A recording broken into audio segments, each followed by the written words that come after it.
Thank you, and thank you to the chairs for holding this hearing, and thank you to the witnesses for being here with us today.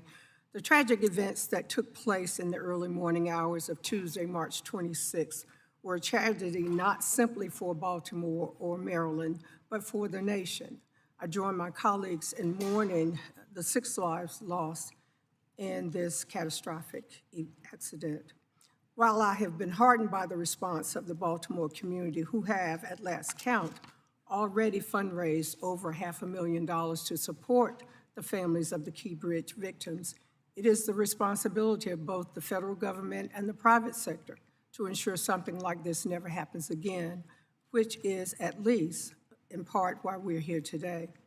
The Biden administration, the state of Maryland, the Coast Guard, and the U.S. Army Corps of Engineers, among others, have taken commendable initiative and swift action in responding to this crisis, something that has been highlighted by the witnesses here today. I want to thank all of you for being here. I know your time is valuable, especially in the midst of an ongoing situation like this. So my colleagues and I, we greatly appreciate your time and your testimonies. I think most of us on this committee understand that this matter is going to require expeditious bipartisan support here in Congress. If we wish to mitigate at best, we can get to the economic and the supply chain ripple effects of the FSK bridge collapse. However, I believe it's worth noting that there are also some significant road safety implications here, as well as even further that underscore this need for congressional support. With the port no longer at full capacity, commercial trucks are being forced to take roads through residential areas that aren't equipped for that kind of traffic. Chairwoman Hamady and Administrator Bott, can either of you speak to the traffic safety issues to other vehicles on the roads, to pedestrians, or to the residential road infrastructure that have either already emerged as a result of the FSK bridge closure or are at risk of emerging should access to the port remain limited? Thank you, Congresswoman. Obviously, there is thank you for noting the traffic impacts. I would just, in the interest of time, I would highlight the hazmat traffic that, the hazmat materials are not allowed in the tunnels through Baltimore.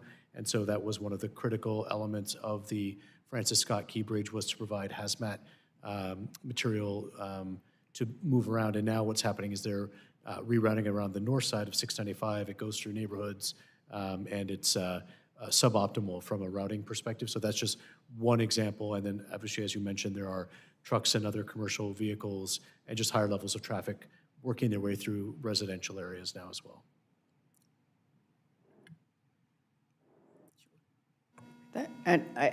This is an issue that I would typically defer to Federal Highways, just because we're just focused on the investigation itself. So thank you. Thank you. I, like many of my colleagues, have been particularly concerned about the regional implications on unemployment that the bridge collapse and reduction of port operations are having on the surrounding community. As the state of Maryland has estimated that 270,000 jobs will ultimately be impacted. Even so, I've been especially encouraged by the efforts thus far of the Biden administration to support the plethora of temporarily displaced workers who have had their employment either directly or indirectly impacted since the events of March 26th. For instance, the administration funneled an initial tranche of $3.5 million to the region via its Dislocated Workers Grant Program back in April to support temporary cleanup and recovery employment opportunities for those who've lost their jobs due to the FSK bridge incident, with more support funds on the way. Vice Admiral Gautier and Major General Graham, can you speak to the efforts of the U.S. Coast Guard and the Army Corps, respectively, about the ongoing efforts to restore services and access to the port, given the widespread ramifications such efforts will have on employment in the region? Well, let me go first, because I want to do a shout out to the Army Corps of Engineers. Commerce is flowing.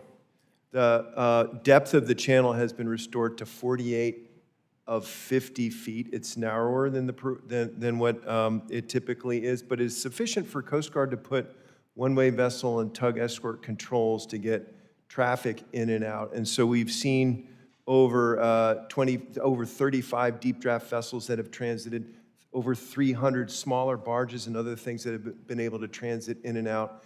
And so I think what we're seeing is that the system is restoring itself to normal functions while we work together in unified command to make sure the full channel width and depth is restored. And ma'am, working with the port in the state of Maryland, to open up as many alternate channels as we could. Small craft, and we successfully got to larger and larger craft.